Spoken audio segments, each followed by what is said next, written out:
ಮುಖ್ಯಮಂತ್ರಿ ಆಗಲಿಕ್ಕೆ ಒಂದು ಅವಕಾಶ ಇದೆ. ಆಯ್ತು, ಅದಕ್ಕೆ ಇದು ಇಲ್ಲಿಗೆ ಮುಗಿಯಂಗಿಲ್ಲ. ಇದು ಬರೀ 2 ವರ್ಷದ ಮುಖ್ಯಮಂತ್ರಿ ಆದ ಸಾಲು. ಮತ್ತೆ 2028ರಲ್ಲಿ ಗೆಲ್ಲಬೇಕು.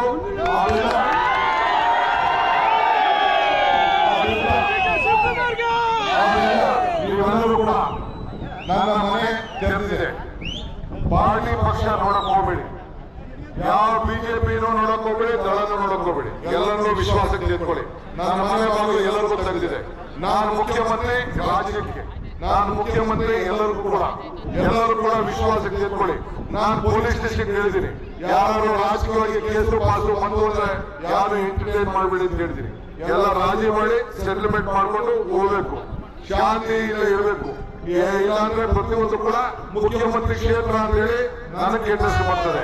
ಯಾರು ಒಬ್ಬರು ಮಾಡಿದ್ರು ಕೆಟ್ಟ ಹೆಸರು ಬರ್ತದೆ. ಇದು ಬಹಳ ಹುಷಾರಾಗಿರ್ಬೇಕು. ಅದಕ್ಕೆ ಯಾವುದಕ್ಕೂ ಕೂಡ ಅವಕಾಶ ಕೊಡಬಾರ್ದು. ನೀವೆಲ್ಲ ಒಗ್ಗಟ್ಟಿನಿಂದ ಕೆಲಸ ಮಾಡಬೇಕು. ಇವತ್ತು ನಾನು ದಳದವರಿಗೆ, ಬಿಜೆಪಿಯವರಿಗೆ ಕೇಳ್ತಾ ಇದ್ದೀನಿ, ನನ್ನ ಮನೆ ಬಾಗಿಲು ತೆರೆದಿದೆ. ನನ್ನ ಹೃದಯಕ್ಕೆ ಎಲ್ಲರೂ ವಿಶ್ವಾಸ ತೆಗೆದುಕೊಳ್ಳಕ್ಕೆ ನಾನು ಸಿದ್ಧ ಆಗಿದ್ದೇನೆ. ನೀವು ದಯವಿಟ್ಟು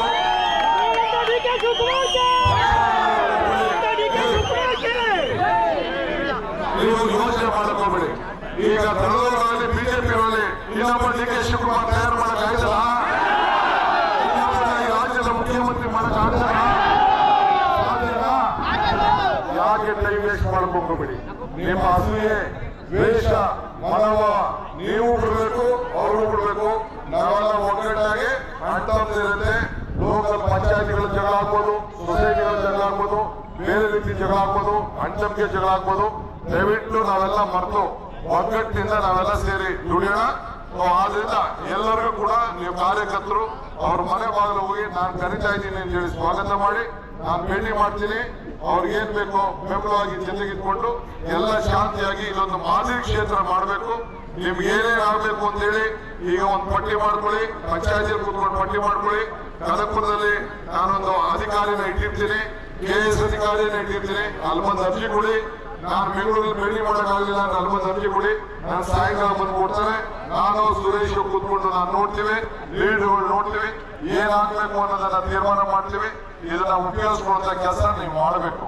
ಇಷ್ಟು ಮಾತ್ರ ಈ ಸಂದರ್ಭದಲ್ಲಿ ತಾವೆಲ್ಲ ಇಷ್ಟು ದೊಡ್ಡ ಜವಾಬ್ದಾರಿಯನ್ನು ಕೊಟ್ಟಿದ್ದೀರಿ. ಈ ಅಧಿಕಾರ ನನ್ನಲ್ಲ, ಈ ಅಧಿಕಾರ ನಿಮ್ಮದು. ನಾನು ಎಷ್ಟೇ ದೊಡ್ಡವನಾದ್ರೂ ಕೂಡ, ಈ ರಾಜ್ಯದ ಮುಖ್ಯಮಂತ್ರಿ ಆಗಿದ್ರು ಕೂಡ, ಏನಿದ್ರು ನಮ್ಮ ಬಾಳೆ ಕೆಳಗಡೆ ಯಾರು ಓಟ್ಲು ಬಿಡ್ಬೋದು ನಮ್ಮ ಹುಡುಗ, ಆ ಬಾಳೆ ಕೆಳಗಡೆ ಕನಕಪುರಕ್ಕೆ ಬಂದಿದ್ದಾಗೆ ನಾನು ಯಾವುದೂ ಇಲ್ಲ. ನೀವೇನಿದ್ರು ನಾನು ನಿಮ್ಮ ಮನೆಯ ಸೇವಕ.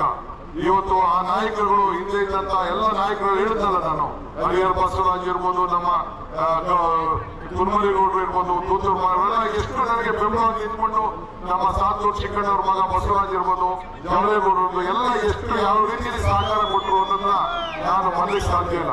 ಇವತ್ತು ತಮ್ಮಿ ಶೆಟ್ಟರು, ಶಿವಣ್ಣವರೆಲ್ಲ ಇವತ್ತು ಇಲ್ಲೇ ಇರ್ಬೋದು. ಆದ್ರೂ ಕೂಡ ಆತ್ಮಕ್ಕೆ ಶಾಂತಿ ಸಿಗ್ಲಿ, ಅವರ ಆಶೀರ್ವಾದ ನನ್ನ ಮೇಲೆ ಇರಲಿ. ಇವತ್ತೆಲ್ಲ ಅವರು ನಡುವಂತ ದಾರಿಯಲ್ಲಿ ನಾನು ಉತ್ತಮವಾದ ರೀತಿಯಲ್ಲಿ ನಿಮ್ಮ ಸೇವೆಯನ್ನ ಮಾಡಲಿಕ್ಕೆ ನಾವೆಲ್ಲ ಸಹಕಾರ ಕೊಡಬೇಕು. ಈ ರಾಜ್ಯಕ್ಕೆ ಈ ಸೇವೆ ಅನುಕೂಲ ಆಗಬೇಕು ಅಂತ ಹೇಳಿ ಇಷ್ಟು ದೊಡ್ಡ ಸಂಖ್ಯೆಯಲ್ಲಿ ತಾವೆಲ್ಲ ಬಂದಕ್ಕೆ ತಮ್ಮೆಲ್ಲರೂ ಕೂಡ ಹೊಂದಿ ಶುಭ ಹಾರೈಸಿ ಮತ್ತೆ ನಿಮ್ಮೆಲ್ಲರ ಪಾದಗಳಿಗೆ ನನ್ನ ಸಾಕ್ಷಾತ್ ನಮಸ್ಕಾರಗಳನ್ನು ಅರ್ಪಿಸಿ